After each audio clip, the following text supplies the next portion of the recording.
They say revenge is a dish best served cold.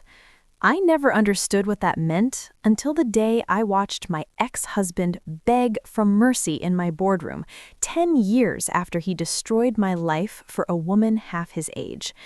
My name is Sarah, and this is the story of how I went from being a discarded housewife to the CEO who owned everything my ex-husband ever cared about, including his pride.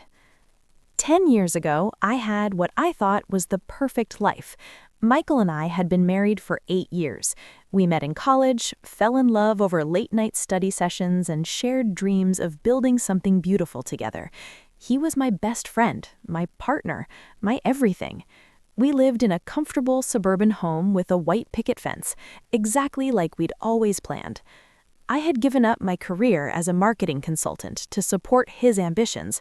Michael was climbing the corporate ladder at Titanium Industries, one of the biggest tech companies in the city. He worked long hours, and I convinced myself that my sacrifice was worth it.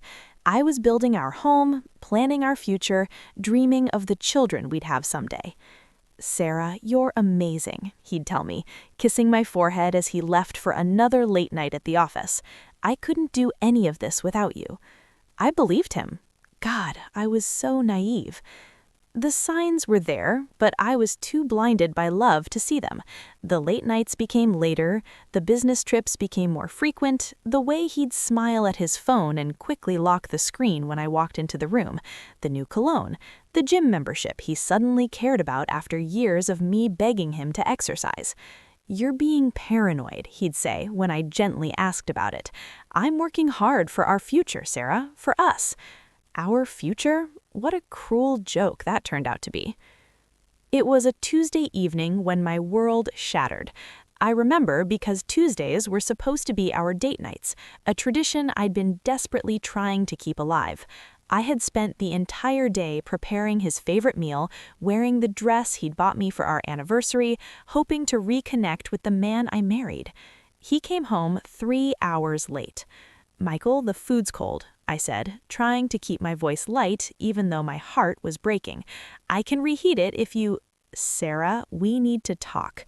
Those 5 words, 5 simple words that destroyed 8 years of marriage, 8 years of love, 8 years of my life. He didn't even have the decency to look me in the eye. He stared at the floor, at the walls, at anywhere but my face as he said, "I want a divorce. I've met someone else." The room started spinning. I couldn't breathe. "What? Who?" "Michael, we can work through this. We can go to counseling. Her name is Jessica. She's 26. He finally looked at me, and what I saw in his eyes was worse than anger or guilt. It was indifference.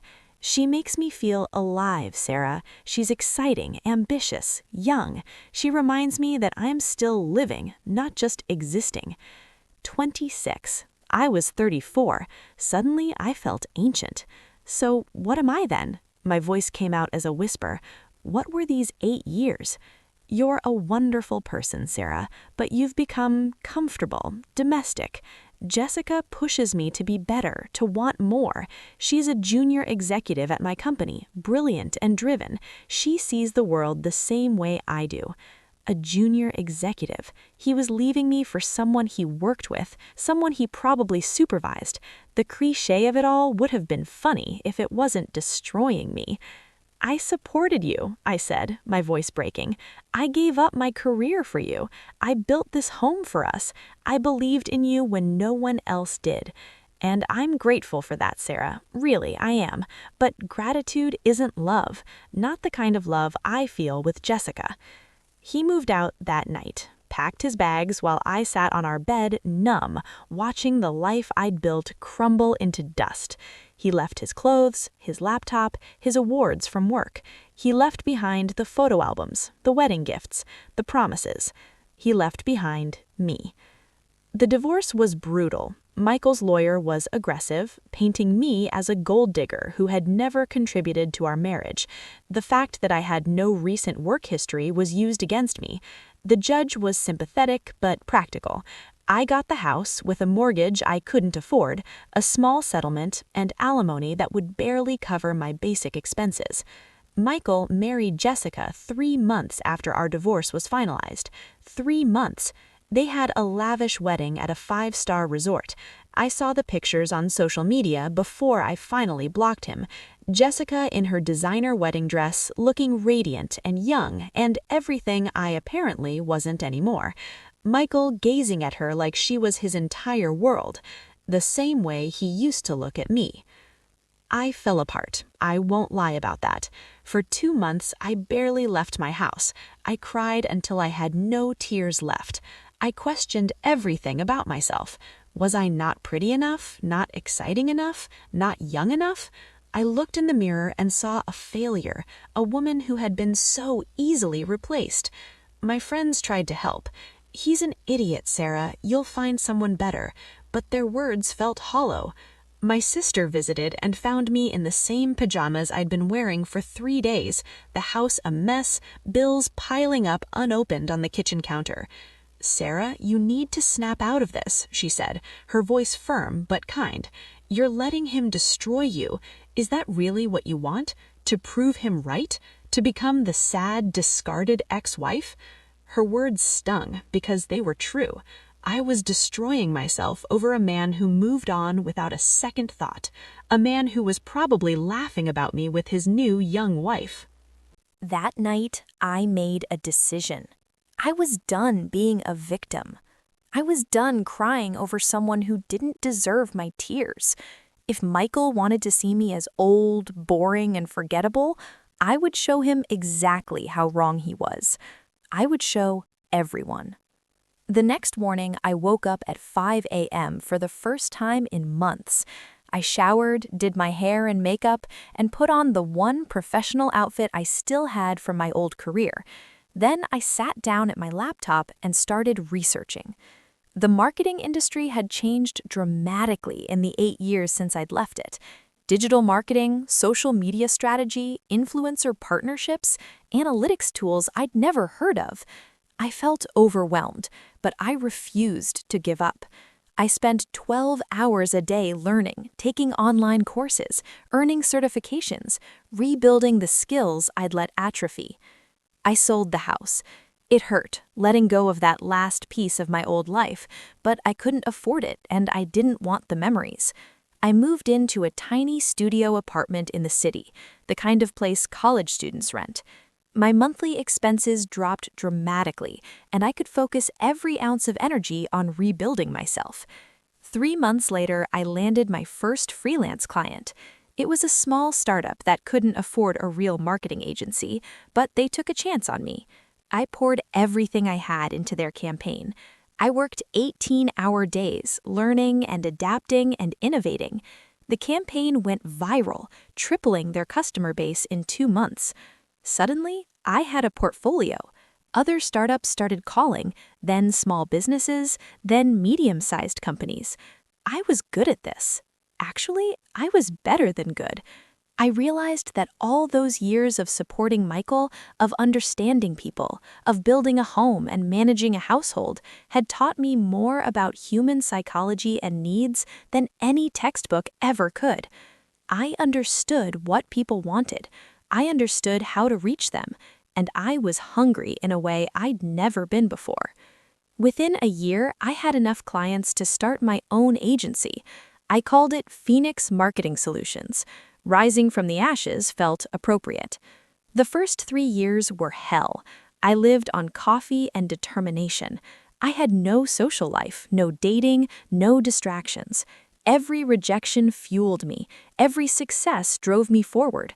When I was too tired to work, I thought about Michael and Jessica living their perfect life, and suddenly I had energy again. My agency grew. I hired my first employee, then my second, then my 10th. We took on bigger clients, developed innovative campaigns, won awards. I was becoming known in the industry, and not just as someone who was competent. I was becoming someone who was exceptional. I changed too. I joined a gym and actually enjoyed it. I updated my wardrobe, not to impress anyone, but because I finally felt worthy of nice things. I cut my hair into a sleek, modern style. I took care of myself in ways I never had before. And somewhere along the way, I stopped being the woman Michael had left behind. I became someone new, someone stronger, someone dangerous. 5 years after my divorce, Phoenix Marketing Solutions had become one of the top boutique agencies in the city. We had 50 employees and an impressive roster of clients. But I wasn't satisfied. I wanted more. I wanted to be untouchable. That's when I met Richard Thornton. Richard was the CEO of the Thornton Group, a massive investment firm with a reputation for turning struggling companies into industry leaders. He approached me at an industry conference, impressed by a presentation I'd given on emotional marketing strategies. "You have a gift for understanding what drives people," he said over drinks after the event. "Have you ever considered expanding beyond marketing?" "What do you mean?" "I mean business transformation, taking everything you know about human behavior, market dynamics, and brand building, and applying it to entire companies, not just selling products, but reshaping how businesses operate." It was an intriguing idea. Over the next few months, Richard became my mentor and eventually my business partner. He taught me about finance, operations, acquisitions, and corporate strategy. I taught him about modern marketing, digital transformation, and consumer psychology. Together, we started acquiring struggling companies, restructuring them using innovative approaches that combined traditional business wisdom with cutting-edge marketing psychology. We weren't just fixing balance sheets, we were completely reimagining how these companies operated. And we were incredibly successful. By year 7 post-divorce, I was the CEO of Phoenix Thornton Ventures, a business consulting and acquisition firm with a valuation in the hundreds of millions of dollars. I had a corner office in a glass skyscraper downtown. I drove a Tesla Model S. I wore designer suits. I spoke at international conferences. I had become everything Michael always dreamed of being, but never quite achieved, and I was just getting started. I didn't go looking for revenge. Honestly, by year 8, I rarely thought about Michael anymore. I was too busy building an empire. But fate has a funny way of bringing the past back around. My team was analyzing potential acquisition targets when one name caught my attention: Titanium Industries, Michael's company, the place where he'd built his career, the place where he'd met Jessica. "What's the situation?" I asked my head of acquisitions, keeping my voice carefully neutral. "They're struggling. Bad leadership decisions, failure to innovate, losing market share to competitors. Their stock has dropped 40% in the last 2 years. They're vulnerable." I pulled up their executive roster. Michael was listed as Vice President of Operations. Not bad, but not the C-suite position he'd always dreamed of. And the CEO was retiring in 6 months with no clear successor. An idea formed in my mind. A delicious, terrible, perfect idea. "I want this company," I said. "Do whatever it takes." Over the next 3 months, we quietly bought up Titanium Industries stock through various shell companies. We approached their board members individually, presenting a compelling vision for the company's future. We made strategic alliances with their biggest shareholders. By the time Titanium Industries' board realized what was happening, we owned 45% of the company and had the votes to take control. The takeover was announced on a Friday morning. Phoenix Thornton Ventures was acquiring Titanium Industries, and I would be serving as the new CEO. I wondered if Michael had heard the news yet. I wondered if he remembered my name. I wondered if he had any idea what was coming. My first day as CEO of Titanium Industries was scheduled for a Monday morning. I spent the weekend preparing, not just my presentation to the company, but my armor. I chose a stunning red power suit that cost more than Michael's monthly salary. My hair was perfect, my makeup was flawless. I looked powerful, successful, and completely untouchable. The executive team was waiting in the main conference room, 20 people, all of whom had worked under the previous CEO for years, all of whom were terrified about what this acquisition meant for their jobs. I walked in and the room went silent. I saw him immediately. Michael, sitting halfway down the table, looking older than his 42 years. His hairline had receded. He'd gained weight. He looked tired, stressed, and completely shocked. He recognized me. I saw the exact moment it clicked in his mind. His face went pale, his mouth opened slightly, and his eyes widened with something between disbelief and horror. "Good morning," I said, my voice calm and professional. "I'm Sarah Chen, your new CEO.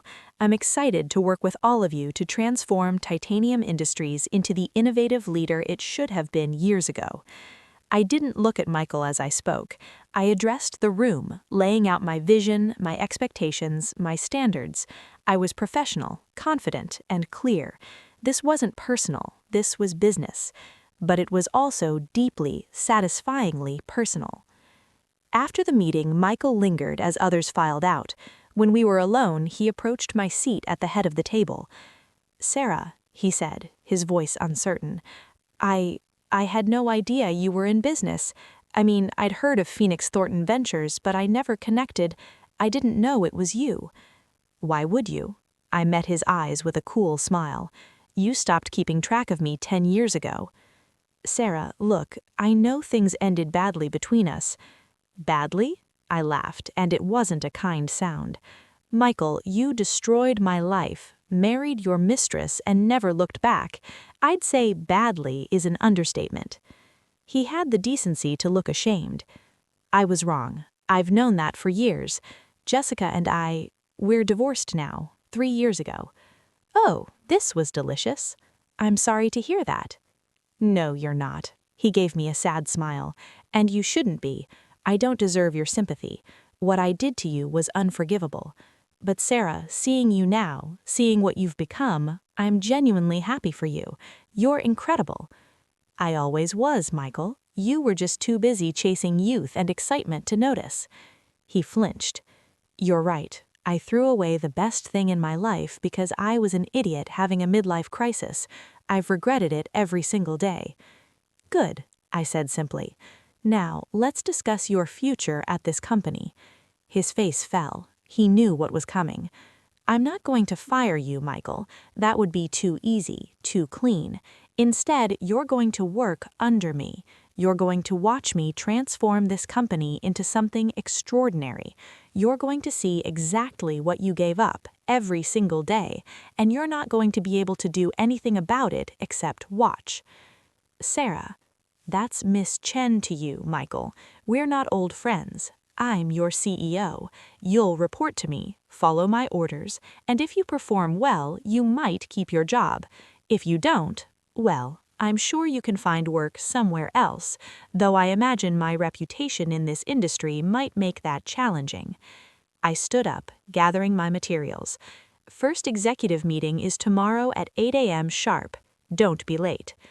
I walked out, leaving him sitting there in shock, and I felt something I hadn't in 10 years. Complete satisfaction. The next 6 months were glorious. I threw myself into transforming titanium industries with the same intensity I'd used to build my own company. I restructured departments, brought in new talent, implemented innovative strategies, and pushed the company into new markets. Michael worked under me, watching it all happen. I was professional with him, never overtly cruel, but I made sure he saw everything, every success, every victory, every moment where I proved I was the brilliant, capable person he'd underestimated. I also made sure he attended every board meeting where I presented our results. Quarter after quarter, we exceeded expectations. The company's stock recovered, then soared. We were featured in Forbes, Business Insider, and the Wall Street Journal. I was named one of the top CEOs under 45. Michael had to watch it all, and more than that, he had to acknowledge that his own career had stalled because he lacked the vision and drive to lead at this level. He was good at operations, competent at management, but he would never be great. He would never be a CEO. He would always be working for someone else, and now that someone else was me. One evening, about 8 months after the takeover, Michael knocked on my office door as I was finishing up some paperwork. "Miss Chen, do you have a moment?" I looked up. "Make it quick, I have dinner plans." He stepped inside, looking nervous. "I wanted to talk to you, not about work, about us." "There is no us, Michael." I know that, but Sarah, please just hear me out." He took a deep breath. "I destroyed you, I know that. I took the woman who loved me, who supported me, who believed in me, and I threw her away like she was nothing. I justified it by telling myself I deserved to be happy, that I was still young enough to start over, that you'd be fine without me." I wasn't fine, Michael. You left me broken. I know, and I'm so sorry. Jessica and I got divorced because she did to me exactly what I did to you. She found someone younger, someone more exciting, someone with more money and status. She left me without a second thought, and when it happened, all I could think about was what I did to you and how much I deserved it. You did deserve it. I know. He looked at me with desperate, pleading eyes. But Sarah, seeing you now, seeing how amazing you are, I realize what an idiot I was. You're everything I ever wanted. You're brilliant, successful, beautiful, strong. You're the person I always dreamed of being with. I stared at him, understanding exactly where this was going. I know I don't deserve a second chance, he continued. I know I have no right to ask.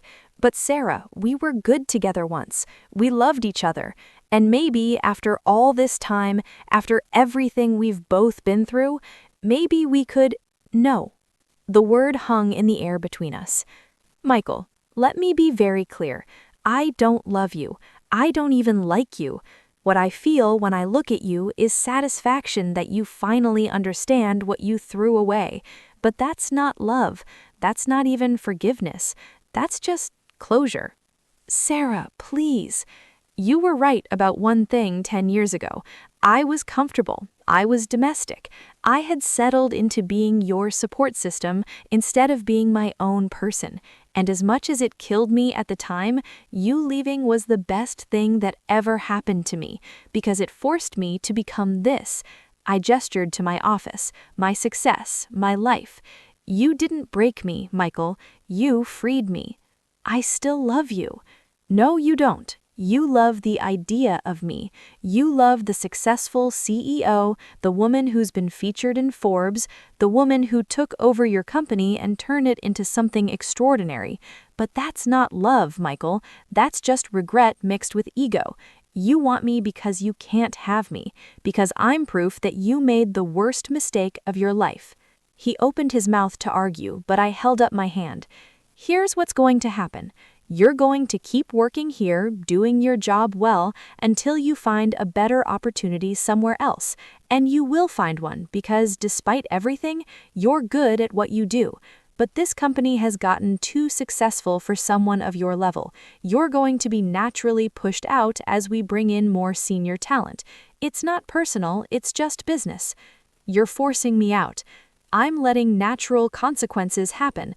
6 months from now, maybe a year, you'll get a generous severance package and excellent references. You'll move on to a different company, probably in a different city. You'll rebuild your career. You'll maybe even find someone who actually makes you happy. And us? There is no us. There never will be again. But Michael, I want you to know something. I stood up, walked around my desk, and looked him directly in the eye. I forgive you. He looked stunned. What?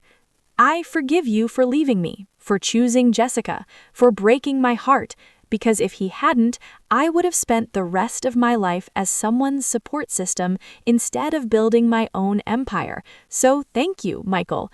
Thank you for being selfish enough to show me I deserved better. Tears started running down his face. Sarah, I'm so sorry. I know you are, and I accept your apology, but that doesn't mean I want you back. It just means I'm done carrying anger toward you. You're forgiven, but you're also my past, and I'm focused on my future. Michael left Titanium Industries 6 months later, just as I'd predicted. He took a VP position at a smaller company in another state. I wrote him a glowing recommendation letter because, despite everything, he had worked hard and performed well. We weren't enemies anymore. We were just two people who used to be married, whose lives had taken very different paths. Jessica, I heard, had married and divorced twice more. Apparently, trading up became her pattern. I felt a brief moment of pity for her before realizing she made her choices just as we all had. As for me, Phoenix Thornton Ventures and Titanium Industries merged into a single powerful entity under my leadership. I became one of the youngest female CEOs running a billion-dollar company.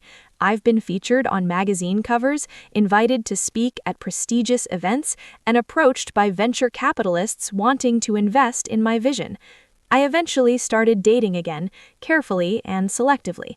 I met someone wonderful, an artist who had no interest in corporate power games and who loved me for who I was, not what I'd accomplished. We take things slow, both of us having learned that rushing into commitment rarely ends well. My life is full now, rich with purpose, success, relationships, and experiences. I travel the world for business and pleasure. I mentor young women trying to rebuild their careers. I live in a penthouse with a view of the city I conquered. People sometimes ask me if I still think about Michael, if I regret how things turned out, if I would rather he had never left me so I could have avoided all that pain, and my answer is always the same: no. Because the woman I was when I was married to Michael was someone who had lost herself. I had made him the center of my universe, shrunk myself to fit into his vision of what a wife should be. I was comfortable, yes, but I wasn't growing. I wasn't challenging myself. I wasn't becoming who I was meant to be.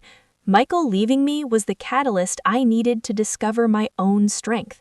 The pain, the humiliation, the struggle, they were all necessary. They forged me into someone unbreakable. Did I set out to destroy him? Not really. I set out to build myself up so high that he could never reach me again.